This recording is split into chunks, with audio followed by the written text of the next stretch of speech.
जय गुरु जी, जय गुरु जी। शुक्राना गुरु जी का, शुक्राना प्यारी संगत का, गुरु जी का लाख लाख शुक्राना कि हम इस प्लेटफॉर्म से सत्संग कर रहे हैं और ये हमारा बहुत बड़ा सौभाग्य है।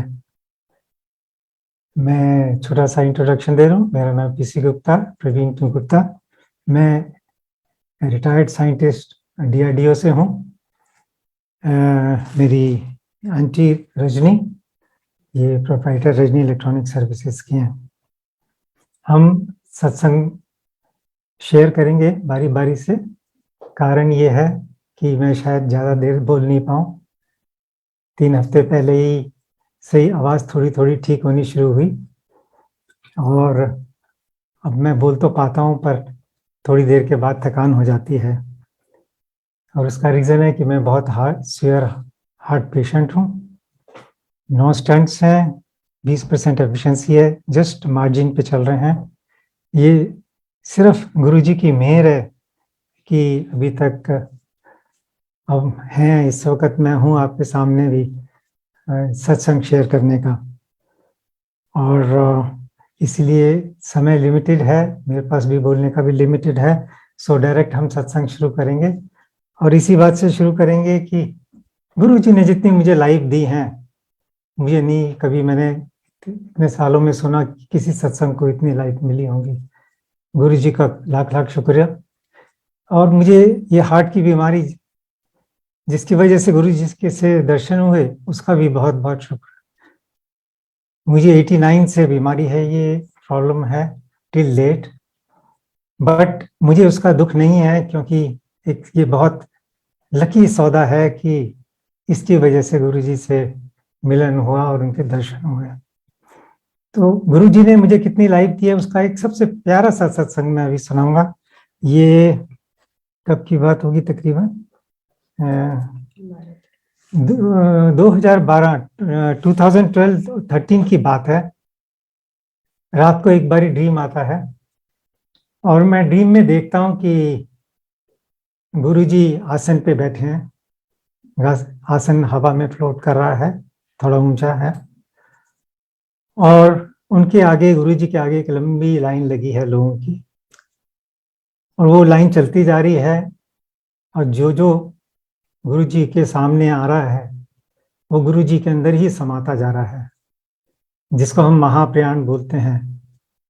अंतिम अंतिम यात्रा, संगत आती जा रही है और गुरुजी के अंदर ही विलीन होती जा रही है। मैं ये देख रहा हूं और फिर मैं भी लाइन में पीछे लग जाता हूं। लाइन खिसकती जाती है, खिसक खिसक के मैं भी गुरुजी के सामने आता हूं। जैसे ही गुरुजी के सामने आता हूं तो गुरुजी एकदम देखते हैं और थोड़ी तेज आवाज में बोलते हैं, पासे। मैं एकदम साइड पे हो जाता हूं। लोग आ रहे हैं, लाइन जा रही है, समझ में नहीं आया क्या करूं। फिर जाके पीछे लाइन में लग गया। लाइन फिर खिसकती खिसकती मैं फिर गुरुजी के सामने आया। फिर गुरुजी ने ऐसे मुंह उठा के देखा और बोला, पासे। मैं फिर पासे हो गया, फिर लाइन में लग गया। क्या करता? तीसरी बारी फिर आया, फिर गुरुजी ने जोर से कहा, पासे। ये सिलसिला कब तक चलता रहा मुझे नहीं मालूम, पर मेरी आंख खुली तब मैं बुरी तरह से हाँफ रहा था, जैसे मैं बहुत लॉन्ग वॉक करके आया हूं। उस दिन मुझे बड़ा श्योर हो गया कि आज गुरुजी ने और मेरी लाइफ एक्सटेंड करी है, कई लाइफ एक्सटेंड करी है। अब उनका यूनिट क्या है, कब है, क्या है, गुरुजी जाने, पर ये श्योर हो गया था कि लाइफ गुरुजी ने और दी है। कई बारी अभी हम कई सत्संग शेयर करेंगे बारी बारी, और आपको आइडिया होगा कि गुरुजी ने कैसे कैसे हमको दिया है। ये गुरुजी ने सिर्फ बीमारी की बात नहीं, उससे पहले मैं, क्योंकि DRDO में साइंटिस्ट रहा हूँ, मेरा इंडिया के न्यूक्लियर प्रोग्राम से संबंध रहा है, और उसमें जो मुझे गुरुजी ने लाइफ दी है, इस दरबार में जुड़ने से पहले, उसको मैं बयान नहीं कर सकता। शायद ही किसी को इतना गुरुजी ने प्रोटेक्शन दिया। उसका सत्संग भी बाद में करेंगे। तो ये एक बारी, अब मैं एक्चुअली पहले ये रजनी आंटी से बोलूंगा कि भाई वो अपना सत्संग शेयर करें कि हमने ये गुरुजी के दरबार में हम कैसे जुड़े, कैसे हमारी यात्रा शुरू हुई। पर उससे पहले मैं एक और सत्संग जो शेयर करना चाहूंगा, ये होगा तकरीबन 92 का, 93 का। देहरादून से, मैं देहरादून में डिफेंस इलेक्ट्रॉनिक्स एप्लीकेशन लेबोरेटरी में उस वक्त काम करता था। हमारे कोलीग हैं राजपाल सिंह, वो हर साल बस लेके जाते हैं सब नौ देवियों का दर्शन करने के लिए। तो उस वक्त उन्होंने कहा कि हम भी चलें, तो हम भी उनके साथ गए। तो जब हम वापस कटरे से माँ के दर्शन करने के बाद वापस देहरादून की तरफ आ रहे थे, दोपहर का टाइम था, लंच टाइम था, तो बस रास्ते में एक ढाबे के आगे रुकी लंच के लिए। बहुत सारी संगत, बहुत सारी क्या, तकरीबन सभी लोग बस से नीचे उतरे लंच करने के लिए। मैं साइड पे विंडो वाली सीट पे बैठा था। मुझे अभी याद नहीं है कि मैं क्यों नहीं नीचे से गया, सब के सब लोग लंच करने के लिए नीचे उतर गए। मैं अकेला बस में अपनी सीट पे बैठा हुआ था, मेरी आंख लग गई। और जैसी मेरी आंख लगी तो मैं एकदम क्या देखता हूँ कि स्पेस में कोई इतना बड़ा 2.5-3 फीट का एक बहुत बड़ा ओम प्रकट हुआ। वो ओम ऐसा अद्भुत था, उसमें से किन किन कलर का था, और उसके अंदर से जो लाइट फ्लैशिंग हो रही थी, किस किस कलर की लाइट फ्लैशिंग हो रही थी, मैंने वो हम नहीं, वो कलर्स अनअर्थली कलर्स बोलूंगा, out of the word, they were, you can describe them, they were bright flashes of magnificent colors, and it was all there, and it was a sight. And majestically that Om was rotating on its axis very slowly, majestically. It was a sight. It was a sight to watch. I do not know for how long I watched that. मेरी आंख खुली एकदम, अभी भी बस में कोई नहीं था। तो मन में एक विचार आया कि ये मेरा सपना था, मेरा इमेजिनेशन था, या वाकई ओम के दर्शन थे, क्योंकि it was so good, and for me it was a very divine experience. So how to separate it out, whether it was just my figment of imagination or was it a real one? तो मैंने मन में एक बहुत ऊट-पटांग question सोचा, which was not related to my office, not related to यात्रा, not related to anything. Some silly odd question. और मन में मैंने ये सोचा कि राजपाल सिंह जो बस लेके आते हैं, वो मेरे साथ वाली सीट पे ही बैठते थे, कि वो जब लंच लेके बस में ऊपर आएंगे और मेरी साथ वाली सीट में बैठने से पहले मेरे से ये क्वेश्चन करें, तब मैं मान जाऊंगा कि this was a real divine experience, otherwise it was just a kind of dream and my imagination. So I waited. थोड़ी देर के बाद लोग बस में चढ़ना शुरू हुए, बैठे, राजपाल सिंह भी आए, और वो जैसे ही सीट पे बैठने लगे तो बोले, गुप्ता जी बताओ, and then he repeated the same question. I was shocked. मैंने उनसे पूछा, आप मेरे से ये क्यों पूछ रहे हैं? मेरे मन में आया, मैंने पूछ लिया, क्या बात है? फिर मैंने कहा बैठो बताता हूँ। तो मेरे साथ में बैठे, फिर मैंने उनको डिस्क्राइब किया क्या मैंने देखा, और ये मैंने क्वेश्चन अपने मन में सोच के रखा था कि अगर आप पूछेंगे तो मैं मानूंगा कि ये वाकई में ये दर्शन थे। वो माँ के भक्त हैं, स्पिरिचुअली बहुत एडवांस हैं। उन्होंने मुझे एक ही सलाह दी जो आज तक हम फॉलो करते हैं, और सभी को मैं कहूँगा कि फॉलो करो। कहने लगे कि डिवाइन एक्सपीरियंस को टेस्ट कभी मत करो, उनको जस्ट एक्सेप्ट करो, शुक्राना करो। और वो जो सत्संग है, उस वक्त नहीं आइडिया था ये ओम को मैं उस वक्त समझता था कि ये बड़ा सीक्रेट सिंबल है ये, उसका सिंबल है उस साउंड का, अनहद साउंड का। जब शुरू में सृष्टि में सबसे पहले जो उच्चारण गुरुजी ने किया था उनका, उसका ये एक सिंबल है। गुरुजी के बारे में तो मालूम था नहीं, ब्रह्मा विष्णु महेश तक जानते थे, नहीं जानते थे कि उनके ऊपर भी कोई है। तो उस वक्त हमें बिल्कुल भी आइडिया नहीं था कि ये क्या चीज थी, पर it was such A experience.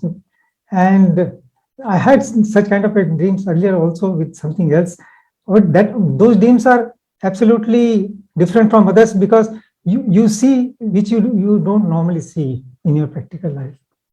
So that was first experience, almost 92-93. And उसके बाद जब गुरु दरबार से हम जुड़े गुरु जी से, तब एक के बाद एक वो कड़ियां आपस में जुड़ती गई, और तब पता लगा कि गुरु जी से हम कितने टाइम से, हमारे जन्म जन्मांतर से हमारे साथ आ रहे हैं।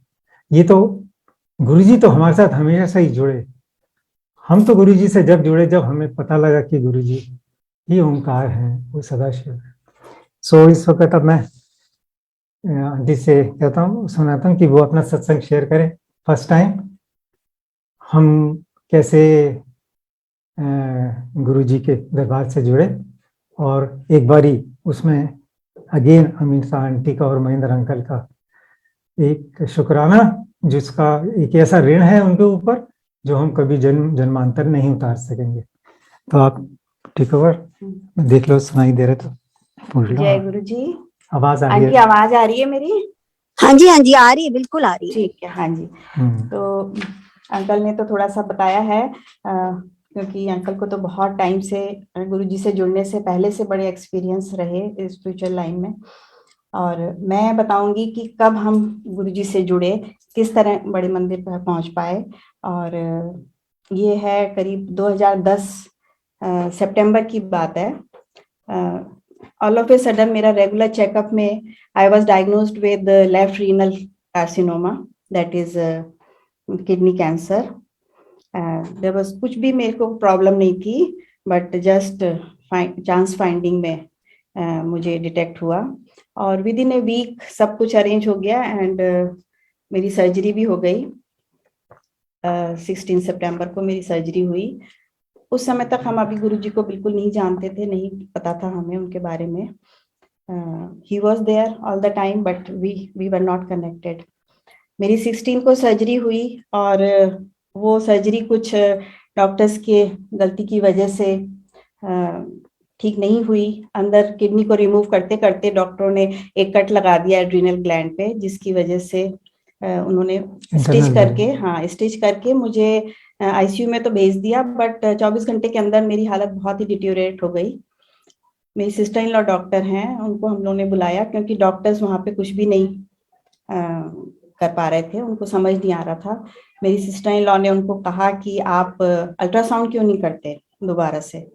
उन्होंने अल्ट्रासाउंड किया तो पता चला कि अंदर इंटरनल ब्लीडिंग हो रही थी, और बिकॉज सर्जरी के बाद जो दवाइयाँ दी जाती हैं ब्लड कोगुलेट करने के लिए, उसकी वजह से वहीं ब्लीडिंग होके और वहीं अंदर ब्लड डिपॉजिट हो रहा था। Almost half A litre blood was depositing inside. तो उसकी वजह से मेरा हीमोग्लोबिन एकदम 3-4 तक पहुंच गया था, and I was just again operated. हाँ, so they just rushed again me to the OT, और मेरा फिर 17 तारीख को दूसरा ऑपरेशन हुआ। उन्होंने फिर से मैं खोला और end stage they remove the adrenal gland and just shifted me to the ICU, और सबको कहा कि अब आप ही, हाँ, और वेंटिलेटर पे डाल दिया। उन्होंने कहा कि अब 24 घंटे तक इनकी हालत बहुत क्रिटिकल है, आप हम कुछ नहीं कर सकते, ओनली आप प्रेयर करो, वही आपको बता, आपकी वाइफ को बचा सकती है। हमारे सब फैमिली वाले बिल्कुल शॉक थे। 1 हफ्ते पहले तक कुछ भी नहीं था, और विद इन ए वीक ऐसा कुछ हो गया। एनीवे, सब लोग प्रेयर ही कर रहे थे सारी रात उस दिन, and I was on ventilator. But still I was little conscious, and I was chanting throughout the whole night Hanuman ji के 12 नाम, जो कि मेरी मदर ने मुझे बचपन से सिखाए हुए थे। मुझे रटे हुए थे, मैं मन में बस वो बोलती रही और तुम कुछ कर नहीं सकते थे। बीच में एक बार मैंने बोला सिस्टर को कि मेरे बाहर घर वालों को, फैमिली मेंबर्स को बोलिए कि वो मुझे थोड़ा गंगा जल ला के दे। मैंने इनको बोला, बाहर जाके जैसे ही जब सिस्टर ने ऐसे बोला तो इन लोगों को और भी बहुत ज्यादा घबराहट हो गई कि भी पता नहीं क्या बात है, बट और तो कुछ मैसेज पास नहीं हो सकता था। तो I was whole night, but one thing what happened with me that night, I was feeling a very white curtain type things which was rolling over me. My body के ऊपर जैसे लहरा रहा था कोई white सा चोला, white सा कपड़ा मैं कहूंगी, उस समय तो चोला नहीं मैं कह सकती।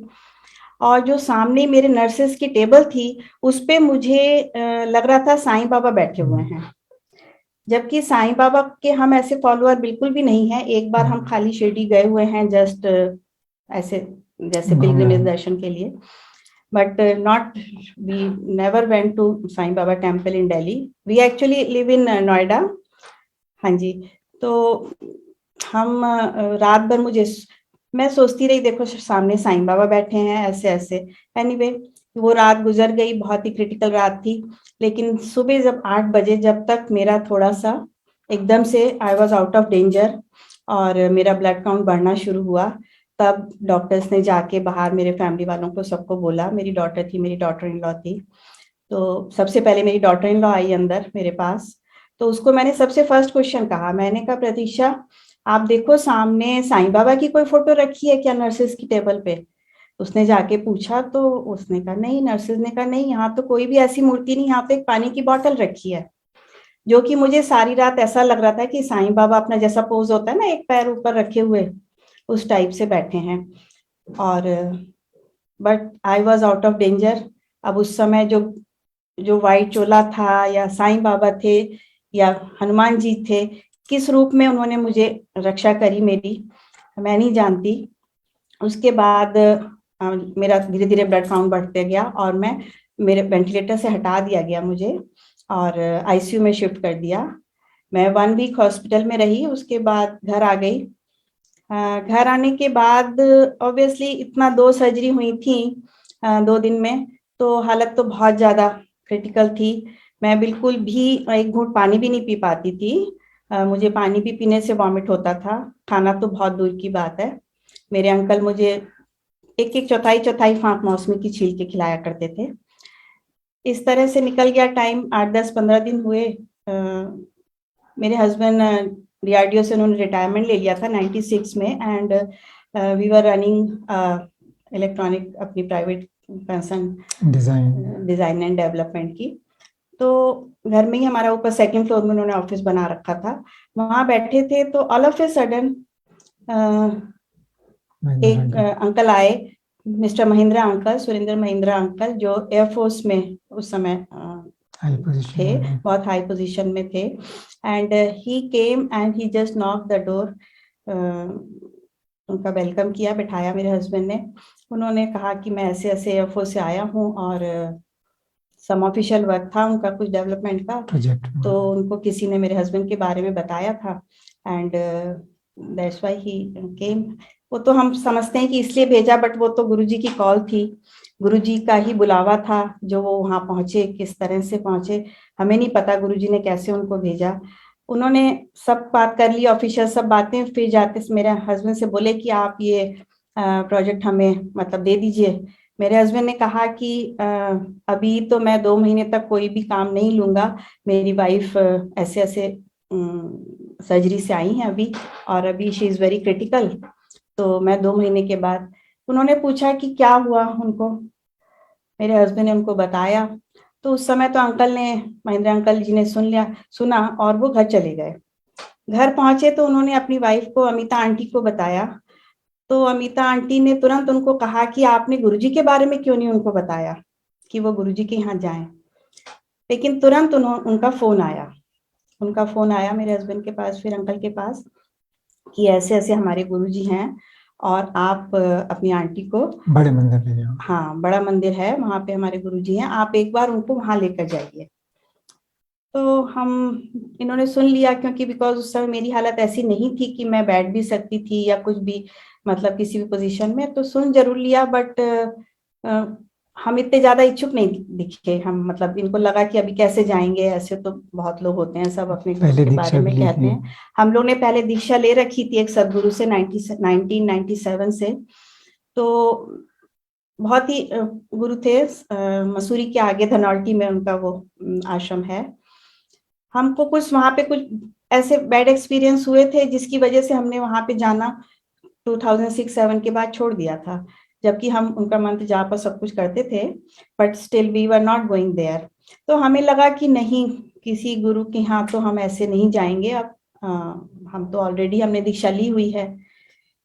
तो उनका अंकल का सुनिंदा अंकल का हर 3-4 दिन के बाद फोन आता कि आप गए नहीं अंकल आंटी को लेके बड़े मंदिर। नहीं, इन्होंने कहा नहीं, वो अभी इस पोजीशन में नहीं है। फिर एक दिन उनका फोन आया अक्टूबर में, ये करीब हाँ हॉस्पिटल से आने के 15 दिन के बाद, करीब 20-21 अक्टूबर को फोन आया उनका कि आपके नोएडा में ये चौधरी अंकल हैं, जो अगर जो लोग मंदिर जाते रहे हैं उनको पता होगा। सेवादार हैं। मंदिर में बहुत पुराने वो हैं, सेवादार हैं, हमेशा व्हाइट ड्रेस में रहते हैं, चाय प्रसाद वगैरह के सारा अरेंजमेंट रहता है उनके साथ अंडर में। तो बोले कि उनके घर है सत्संग निठारी में नोएडा में, आप वहां जरूर जाओ। तो इन्होंने सुन लिया, इन्होंने कहा ठीक है। तो ये बोले कि चलो तुम तो नहीं जा सकती, मैं जाता हूँ। ये वहां पे गए अकेले, मेरे हस्बैंड, और इन्होंने वहां पे सत्संग अटेंड किया। और क्योंकि पहली बार गए थे, इनको नहीं पता था कि वही गुरुजी के बारे में, तो हमें पता नहीं था जब तक कि वो शरीर में है कि कैसे बात है। ये वहां गए, वहां पे बैठे, सिंहासन लगा हुआ था गुरुजी का, और सब लोग से लोग आ रहे थे, बैठ रहे थे, थोड़ी देर में शब्द शुरू हो गए। तो इनको बहुत अजीब सा लगा। इन्होंने पूछा अपने जो साथ में बैठे थे अंकल उनसे कि क्या बात है, गुरु यहाँ पे गुरुजी कहाँ हैं, तो वो कब आएंगे। तो सबने कहा आप नए आए हो, लगता है कि आपको पता नहीं है कि गुरुजी तो शरीर में नहीं है। तो इनको एकदम से फिर रियलाइज हो गया, क्योंकि ईश्वर से तो मतलब इस लाइन में तो आध्यात्मिकता में तो बहुत ही इनको एक्सपीरियंस थे, बहुत दिनों से जुड़े हुए थे। तो इनको तुरंत समझ में आ गया कि हाँ, कपूर अंकल का फिर सत्संग सुना। हाँ, उसके बाद इन्होंने जनरल कपूर अंकल का वहां सत्संग हुआ, जलन मल्होत्रा अंकल के हुए सत्संग, बहुत ही इनको आनंद आया। फिर वहां पे लंगर हुआ तो पहली बार गए थे, इनको पता नहीं था। जैसे जैसे सब लोग को सर्व करते गए, ये ट्रे में अपनी प्लेट में लेते गए, और जैसे ही जब पूरी इनकी प्लेट भर गई तो वहां अनाउंसमेंट हुई कि लंगर को बिल्कुल भी छोड़ना नहीं है, जो भी आपको मिला है आपको पूरा खत्म करना है। अब ये तो बहुत घबरा गए, because he was heart patient. तो इनको लगा कि मैंने तो इतना कभी खाया नहीं आज तक खाना मैं, अब लेकिन ये साथ में अनाउंसमेंट हो गई कि खत्म करना है पूरा। तो एनीवे धीरे धीरे धीरे अपना खाते रहे, और मन में सोचते रहे कि आज तो जाके रात में मेरी तबीयत बहुत खराब होगी। लेकिन खैर खा के फिर ये बल्कि पैदल ही अपने घर, हमारे घर तक आए, पास में ही है। और आके इन्होंने मुझे ऐसे बताया, आके खैर एनीवे सो गई है। सुबह उठे तो मतलब इनका ऐसा था, इनकी आवाज में जो एक वो था, क्या कहा जाए, बिल्कुल मतलब खुशी उछाल था। ये कहने लगे कि आज तो मतलब जैसे मेरे पांव जमीन पे नहीं पड़ रहे, I am feeling so light, I am feeling so light. तो ये तो इस मतलब यहाँ बहुत ही कुछ है इस दरबार में, इस जगह में, इस लंगर में। और अब तो जरूर इनको बस धुन हो गई कि अब तो तुम्हें मुझे जल्दी लेके चलना है। हम लोग महेंद्र अंकल को फोन करते रहे, क्योंकि ये उन्होंने कहा था कि भाई संगत के साथ ही जाना होता है, पुरानी संगत के साथ, जिससे वहां के सब भाई रूल्स तौर तरीके सब पता रहे। समहाउ अंकल से नहीं कांटेक्ट हो पाया, और हम लोग तो उस समय इतने बेचैन हो गए थे जाने के लिए कि बस जाना है कैसे भी। बस अंकल ने फिर गए हम लोग, और मैं बैठ नहीं सकती थी, कुछ नहीं, 2-2 3-3 तकिए लेके गए कि भाई वहां बैठेंगे तो कैसे। वहां हम पहुंचे मेन हॉल, उस समय कुछ दिवाली का समय था, दिवाली आने वाली थी, बंद था। वहां अंदर रेनोवेशन चल रहा था। बाहर का जो वरांडा है वहां पे गुरुजी का स्वरूप रखा हुआ था, और सब संगत बैठी थी। हम भी वहां जाके, मैं पिलर के साथ, जो सीढ़ियों के साथ चढ़ते ही साइड में पिलर है, वहां पे मैं तकिए लगा के बैठ गई। थोड़ी देर में चाय प्रसाद आया। चाय प्रसाद दूर से देखते ही जो अंकल ला रहे थे, मैं तो घबराहट मुझे तो इतनी बुरी तरह से हो गई। मैंने कहा मैं कैसे पीऊंगी इतना बड़ा चाय का गिलास, मुझे तो पानी भी नहीं मेरे से डाइजेस्ट होता, एकदम उल्टी आ जाती है, और यहाँ इतने लोग बैठे हैं मैंने चाय पी और मुझे उल्टी आ गई तो क्या होगा। जब वो अंकल मेरे पास आए तो मैंने उनसे धीरे से कहा, अंकल आप ये चाय प्लीज थोड़ी सी कम कर लेंगे। कहने लगे ठीक है आंटी। वो थोड़ी सी उन्होंने मुझे कम करके लाके चाय दी और वो चाय प्रसाद मैंने पूरा धीरे धीरे करके पी लिया। उसके बाद जब खत्म हुआ, ऊपर से शबद वाणी खत्म हुई, तब फिर सबको नीचे ले जाया गया। नीचे के हॉल में होता था उस समय लंगर 2010 में। तो वहां पे हम लोगों को गाइड किया गया, हम वहां गए, वहां पे बैठे। हाँ, कोने में जैसे हॉल में उतरते हैं सीढ़ियों से, तो नीचे जो बिल्कुल सीढ़ियों के साथ ही वहाँ कॉर्नर में हम लोग बैठे थे। और जैसा कि आपको पता ही है कि वहाँ पे 4 लोग इकट्ठे एक थाली में लंगर करते हैं। थाली में लंगर आया, सर्व हुआ। अब मैं तो देख के ही मतलब मुझे आंसू मेरे निकले जाएं। मैंने कहा मैं कैसे खाऊंगी ये रोटी, मुझसे तो खाई नहीं जाएगी। मेरा रोना शुरू हो गया। मेरे सामने जो एक आंटी बैठी थी, ओल्ड संगत थी, वो शायद मीरा आंटी थी, और वो मेरे से कहने लगी कि आप बिल्कुल मत रोइए, आप बिल्कुल मत सोचिए कि ये खाना है, ये आपकी दवाई है, और आप ये सोचो कि आपके सामने गुरुजी आपको बैठ के खिला रहे हैं, और आंटी आज के बाद देखना आप कल से खाना शुरू हो जाएगा आपका। मैं फिर भी रोती जाऊं, लेकिन वो मुझे कंटिन्यूअसली ऐसे बोलती रही और बोली कि आप सब लोगों ने जाना भी शुरू कर दिया, सबके लंगर खत्म हो गए, और मेरी तो अभी आधी रोटी मतलब 2-3 गस्से ही हुए थे। वो कहने लगी आप बिल्कुल चिंता मत करो, मैं आपके सामने बैठी हूँ और आप आराम से लंगर करो। मैं धीरे धीरे रोती जाऊं और खाती जाऊं। बड़ी मुश्किल से खैर मैंने एक चपाती खाई। दूसरी चपाती मैंने कहा आंटी अब ये तो मैं बिल्कुल नहीं खा सकती, मेरे गले में यहाँ तक बिल्कुल अटका हुआ है जैसे। फिर उन्होंने उसको 4 पार्ट में डिवाइड करके, 4 लोगों को डिवाइड करके दे दिया। वो मैंने खाई। फिर हम जैसे ऊपर आए, जल प्रसाद ऊपर मिला करता था पहले, है ना। तो ऊपर आए तो वहाँ कुटिया के पास तक आए, वहां जल प्रसाद मिला, और जल प्रसाद जरा सा पीते ही एक घूंट और मुझे वॉमिट हो गई वहीं पे, गुरुजी के झूले के आगे और कुटिया के बीच में। तो अंकल तो बहुत घबरा गए, मैं भी बहुत घबरा गई, लेकिन एकदम से 3-4 सेवादार आए, कहने लगे कि अंकल आंटी की जो भी बीमारी थी हमें नहीं पता, लेकिन इनकी वो बीमारी निकल गई। आप ऐसा करो, आपके पास कोई बॉटल हो तो आप ले आओ कार में, और ये जल प्रसाद, हाँ जल प्रसाद हम देंगे, और ये आप आंटी को दोनों टाइम देना, ये बिल्कुल ठीक हो जाएंगी। अंकल जाके ले आए बॉटल तो कार में से, और उन्होंने जल प्रसाद दिया, और मैं घर आ गई। और मैं आंटी अंकल सभी संगत से कहना है कि मैं उस दिन जो मैंने वहां पे एक चपाती खाई, अगले दिन से घर आके मैं रोज की एक चपाती मेरी शुरू हो गई, जो कि मैं 1-1.5 महीने से कुछ भी नहीं खाया था, मैंने एक गस्सा नहीं खाया था। ये है हमारे गुरुजी की लंगर की महिमा। उस समय तक तो हमें पता नहीं था, ये तो हमारा पहला एक्सपीरियंस था। आंटी उसके बाद हम लोग फिर बिकॉज ऑफ मेरी अभी हालत धीरे धीरे हो रही थी recover, but still I was not able कि भाई हम जा सकें इतनी दूर, बहुत दूर पड़ता था नोएडा से, हमें लगा। हम फिर 2 महीने के बाद गए मंदिर, 2nd जनवरी को गए थे हम शायद। उस समय तक मैं दिन में मेरी 5 पेन किलर्स डेली की थी, मेरी 5 पेन किलर्स डेली में लिया करती थी। और जिस दिन मैंने गुरुजी के यहाँ मंदिर में, बड़े मंदिर में 2nd टाइम लंगर खाया, नेक्स्ट डे से आके मेरी सारी पेन किलर्स बंद हो गई, मुझे जरूरत ही नहीं पड़ी पेन किलर्स लेने की। ये है उनका, गुरुजी का लंगर का महत्व। तो इतनी महिमा कि मैं बता नहीं सकती। उसकी वजह से ही मैं आज यहाँ पे बैठी हूँ, और इतने साल हो गए, 12 साल हो गए जो गुरुजी ने मुझे लाइफ दी है। और मैं कहूंगी कि ये मेरी बीमारी का मैं बहुत बहुत शुक्रिया अदा करती हूँ कि उसकी वजह से ही हम गुरुजी से जुड़ पाए। और क्या बताऊं, उसके बाद तो हर हफ्ते में 3-3 दिन हम जाया करते थे मंदिर। और जिस दिन जाते थे आके ऐसा लगता था कि हम क्या खा के आए हैं, मतलब ऐसा लगता था कुछ है ही नहीं, बिल्कुल ही इतना लाइट फील करते थे। और हाँ, और सबसे आगे जाके बैठते थे, शाम को पहुंच जाते थे मंदिर, सबसे फ्रंट रो में बैठते थे, पूछिए मत वो बहुत ही आनंद आता था। गुरुजी ने बहुत ही अपनी कृपा करी। और अभी और है, धीरे धीरे बताते जाएंगे। अब अंकल इसी से रिलेटेड एक बहुत ही अजीब तरह का सत्संग है।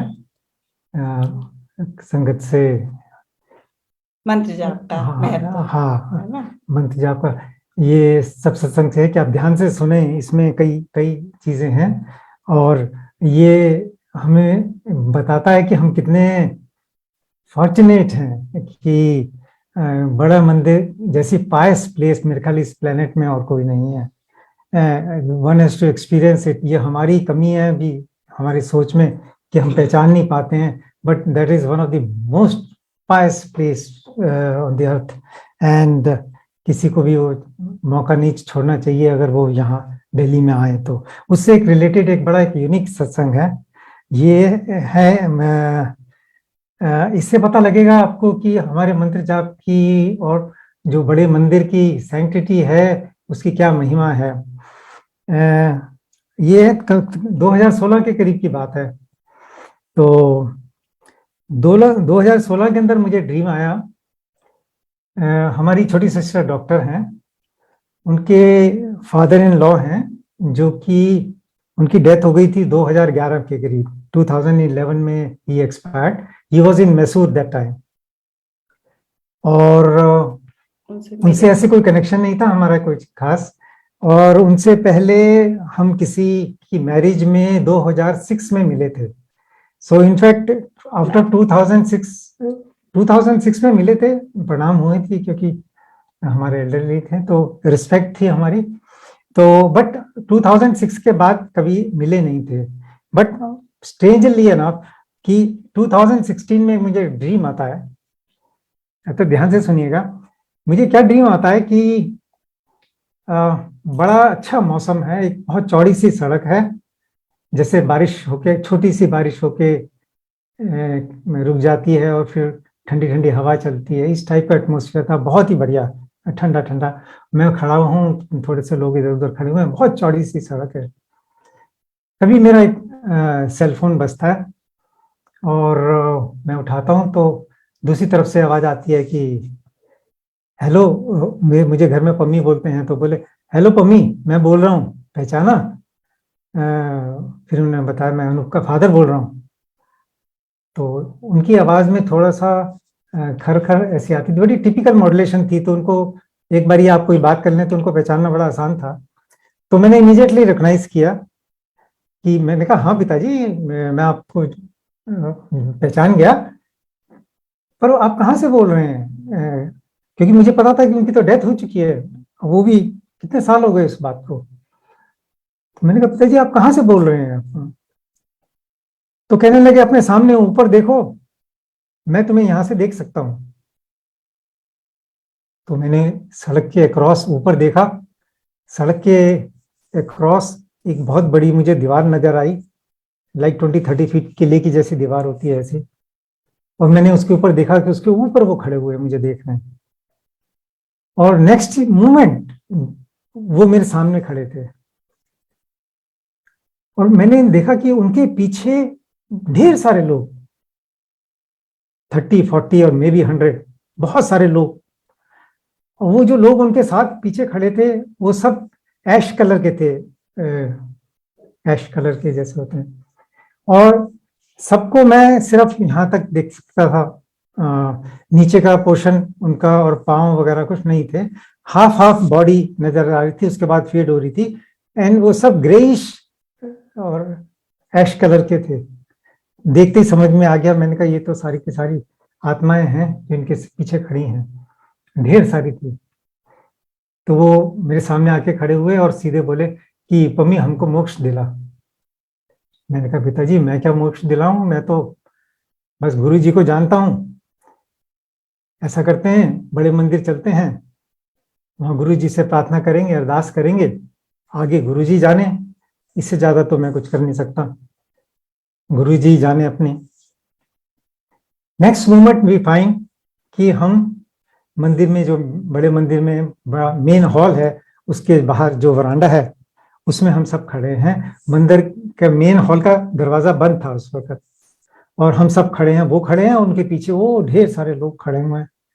तो मैंने उनको कहा कि देखो ऐसा है, मैं दरवाजा खोल के अभी मंदिर अंदर जाएंगे हम हॉल में, आप सब लोग हमारे पीछे पीछे आओ और वहां जाके हम गुरु जी को प्रणाम करेंगे, फिर गुरुजी से अरदास करिएगा आप भी, हम भी, और फिर आगे गुरुजी जाने, गुरुजी का महिमा गुरुजी जाने।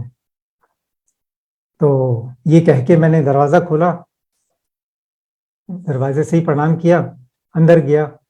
हाफ वे थ्रू मैं जब हॉल में था तो मुझे लगा शायद कोई है नहीं, तो मैं पीछे मुड़ के देखा तो मेरे पीछे कोई नहीं था, कोई कोई गुस्सा नहीं। मैंने कहा, बड़ी अजीब बात है, कोई भी मेरे पीछे अंदर नहीं आया। फिर भी मैं आगे तक गया, गुरुजी का जहां सिंहासन है उनको प्रणाम किया, बाकी जगह प्रणाम किया, गुरुजी का जो था सब जगह प्रणाम करके समझ में नहीं आया कि ये कोई नहीं आए। तो जो साइड वाला ऑडियो वाला रूम का दरवाजा है वहां से निकल के झूले के आगे से गुफा से होते हुए वापस घूमता हुआ जहां बाहर शिवलिंग की शिव जी की मूर्ति है, उससे फिर दोबारा मैं वहां पहुंचा बाहर, तो देखा सबके सब वहां खड़े हुए। तो मैंने उनको कहा कि आप लोग मेरे पीछे क्यों नहीं आए, मैंने आपको कहा था कि आप, कहने लगे हम अंदर जाना चाहते थे पर हम जा नहीं सके, कोई ऐसी शक्ति थी जिससे की वजह से हम हॉल में एंटर नहीं कर पाए, हम क्या करें। तो मैंने कहा कि चलो ऐसा है, बड़ा मंदिर है, सब जगह गुरुजी का ही है, तो हम यहीं से मंत्र जाप करते हैं, यहीं से अरदास करते हैं गुरुजी की, देखें जो गुरुजी करें। तो मैं मंत्र बोलता हूं, आप मेरे पीछे पीछे उसको दोहराइए, उसके बाद हम अरदास करते हैं। ये कह के मैंने अपने ओम नमः शिवाय शुरू करा बोलना। आप मानेंगे नहीं संगत जी, जैसे ही मैंने ओम नमः शिवाय शुरू ही किया था, जैसे वो हम दिवाली के ऊपर रॉकेट भेजते हैं ऐसे हुश करके एक एक करके वो जो ग्रीन ग्रीश ऐश कलर की जो आत्माएं थी वो एकदम एकदम गायब हो गई वहां से छिश छिश कर। And I remember I did not complete, before I could complete the मंत्र पूरा, गुरुजी सदा सहाय, उससे पहले वो बिल्कुल साफ हो गया था। There is not a single soul, सबको मुक्ति मिल गई थी, एक्सेप्ट पिताजी को जो सामने थे, मेरी डॉटर के फादर इन लॉ थे, वो वहीं खड़े रहे। ऑल ऑफ ए सडन वो बच्चे के एज में आ गए, जैसे 5, 6, 7 साल का लड़का होता है ऐसे, उसमें आए और वो एकदम छाती से चिपट गए और पकड़ के रखने लगे कि मुझे बचाओ। और मुझे ऐसा लग रहा था जैसे पीछे से कोई उनको फोर्स खींच रही है। तब मेरा वो बीम टूटा, मुझे ऐसा महसूस हुआ उसके बाद शायद इनको मुक्ति नहीं मिली है, अभी इनको शायद फिर ये जन्म मरण के चक्कर लगेंगे। But that was a very haunting dream. और उससे मुझे 2 चीजें इतनी क्लियर हुई कि हमारे मंत्र जाप में इतनी शक्ति है, एक मंत्र जाप से कितनी आत्माओं को मोक्ष मिला। और दूसरी बात ये, जैसा सब कहते हैं बट उसका एक प्रत्यक्ष प्रमाण था, नोबडी कैन एंटर गुरुजी's बड़े मंदिर विदाउट हिज आज्ञा, it is impossible. It's whenever we go, कई बार बोलते हैं हमारे नेबर ने कहा तो उनके साथ आ गए, कुछ भी है, किसी बहाने से भी आप आए, वो गुरुजी की कॉल है। जब तक गुरुजी की कॉल नहीं होती बड़े मंदिर में पैर रखना असंभव है। और हम तो ये सोचते हैं कि हम लोग ही जाते हैं, न जाने कितने देवी देवता हैं और कितने आते होंगे मंदिर में, हम तो इस लायक नहीं है जो उनको हम पहचाने। पर मंदिर का मंत्र जाप की और बिना आज्ञा से वहां पाँव नहीं रखना है। और गुरुजी ने तो कह ही रखा है, द्वादश शिवलिंग की से भी ज्यादा की शक्ति इसमें है, इसके कोई साय से भी गुजर जाएगा तो उसका कल्याण निश्चित है। सो ये तो एक हमारे लिए एक बहुत सौभाग्य की बात है, हमने उस टाइम जन्म लिया है। और ये भी सौभाग्य की बात है किस तरह हम उस जगह हम पहुंच पाए, और ये हमारा बिल्कुल जीवन सफल हो गया। हमारा जो स्पिरिचुअल की जो खोज चल रही थी बरसों से, ऐसा उसमें ठहराव आ गया, हम इस एक प्लेटफॉर्म में पहुंच गए जहां से अब हमें लगता है कि yes that is the resting place. So this was one सत्संग जो बहुत एक क्लोज था। हाँ, मैं अब बीच बीच में हम इस तरह से बोलेंगे जिससे इनको भी ब्रेक मिल जाए। मैं अब बताऊंगी कि हम लोग जनरली सभी लोग जो गुरुजी से जुड़े हैं, हम किसी ना किसी फॉर्म में सबने अपने घर में एक मंदिर बना रखे हैं, गुरुजी का स्वरूप रखा हुआ है और सब लोग अपनी जो सामने दिख रहा है हमारा घर का मंदिर ये है सामने जो हमारे बैकग्राउंड में है, ये नोएडा का हमारे घर का मंदिर है, इसको गुरुजी ने बनवाया है। और तो सब लोग जैसे कि हम रखते हैं, हम गुरुजी को उसमें भोग लगाते हैं, जो भी हम खाते हैं ब्रेकफास्ट से लेके लंच डिनर जो भी सबका भोग लगा के उसको वो प्रसाद बनाते हैं। और इसी तरह मैं एक जल का गिलास भी जैसे रखती हूँ रात में, तो उसके बारे में बताऊंगी। हमेशा रखती हूँ, रखते थे, जैसे अभी भी रखते हैं। और आज रखा जैसे फिर 24 घंटे के बाद शाम को कल फिर हटा के उसको हम लोग प्रसाद की तरह ले लिया हम दोनों ने। हम दोनों ही रहते हैं नोएडा में, हमारे बच्चे, मेरी डॉटर सियाटल में है और बेटा मेरा इस समय लखनऊ में है, पोस्टेड एयरफोर्स में विंग कमांडर। और अभी हम उसी के पास आए हुए हैं एक्चुअली, तभी हमने जो लखनऊ से बोल रहे हैं हम इस समय। ये जो बैकग्राउंड में वो है गुरुजी का स्वरूप मंदिर, ये हमारे नोएडा के घर का मंदिर है। तो मैं ये बता रही हूँ कि हम हमेशा मन में ये होता था कि गुरुजी को हम भोग लगाते हैं, जल प्रसाद रखते हैं, पता नहीं गुरुजी ग्रहण करते हैं कि नहीं। एक बार ऐसे मन में ख्याल आया, जिस दिन मन में ख्याल आया तो जब शाम को मैं जल प्रसाद का गिलास ढक्कन हटाया मैंने, तो मैं क्या देखती हूँ कि उस दिन वो गिलास में बिल्कुल जल आधा था, लिटरली आधा। जबकि हमारे घर में तो कोई भी नहीं है, हम दोनों ही जने वहां पे रहते हैं नोएडा में। तो ये भी नहीं कि कोई भाई किसी ने, बच्चे ने आके या किसी और ने भाई प्रसाद उसमें से लिया हो तो जल कम हो गया हो। उस दिनों तो हम दोनों ही थे। और वो जिस दिन मेरे मन में ये बात आई, उसी दिन गुरुजी ने हमें दिखा दिया, बिल्कुल लिटरली आधा था गिलास, चांदी का गिलास, उसमें कहीं ऐसा नहीं कि गिर गया हो, आसपास का कवर बिल्कुल सूखा था, कुछ नहीं। मैंने अंकल को एकदम से बुलाया, मैंने कहा कि देखिए आज ही मेरे मन में ये विचार आया कि गुरुजी पता नहीं प्रसाद ग्रहण करते हैं कि नहीं, और आज ही उन्होंने मुझे दिखा दिया। तो बहुत बहुत शुक्राना गुरुजी का, जो हमारा प्रसाद भोग लगाते हैं और हमारे सबके लिए ब्लेस करते हैं। तो एक तो ये है जल का, और एक और है घी का। हाँ जी, एक है घी का। अभी रिसेंटली है, रिसेंटली थोड़े दिन पहले की बात है, लास्ट ईयर विंटर की, लास्ट ईयर, हाँ विंटर की। हम जैसे गुरुजी को थाली लगाई खाना लंच टाइम में, तो दाल बनाई, सब्जी बनाई, रोटी रखी, और उन दिनों हम लोग ना शक्कर गुरुजी को रख रहे थे, घी डाल के, वो भी उसके साथ गुड़ की शक्कर, उसमें घी डाल के। तो घी सब रख दिया, दाल रख दी, रोटी रख दी, सब्जी रख दी, और शक्कर रख दी एक कटोरी में, जल रख दिया, और अंकल लेके अंकल भोग लगाने के लिए ले गए। नहीं, ले जाने लगा उसको, मैं थाली को उठाई, हाँ, तो जैसे मैं थाली को उठा के मैं ले जाने लगा, मुड़ने लगा एकदम, तो एकदम कान में आवाज आई गुरुजी की, घी तो नहीं पाया। तो जैसे ही मैंने सुनी कि घी तो नहीं पाया, तो मैंने फिर थाली रख दी। मैंने सोचा कि दाल के अंदर घी नहीं डाला है, तो मैंने इनको कहा कि गुरुजी कह रहे हैं कि घी नहीं डाला। तो इन्होंने दाल में थोड़ा घी डाल दिया, दाल के अंदर घी डाल दिया, और मैं वो फिर भोग प्रसाद की थाली लेके गया, गुरुजी को भोग लगाया। भोग लगा के जब वापस लाया तो हम फिर वापस मिलाते हैं, तब उस वक्त हमने देखा कि शक्कर में तो घी डाला ही नहीं था।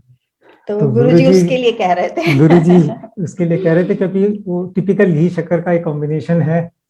तो थोड़ा दुख भी हुआ, पर मन में बहुत गुदगुदी भी हुई। देखो गुरुजी, हम जो भी अर्पण करते हैं उनको, सच्चे फीलिंग क्या डिस्क्राइब करें आपको कि कैसे कैसे होता है गुरुजी का।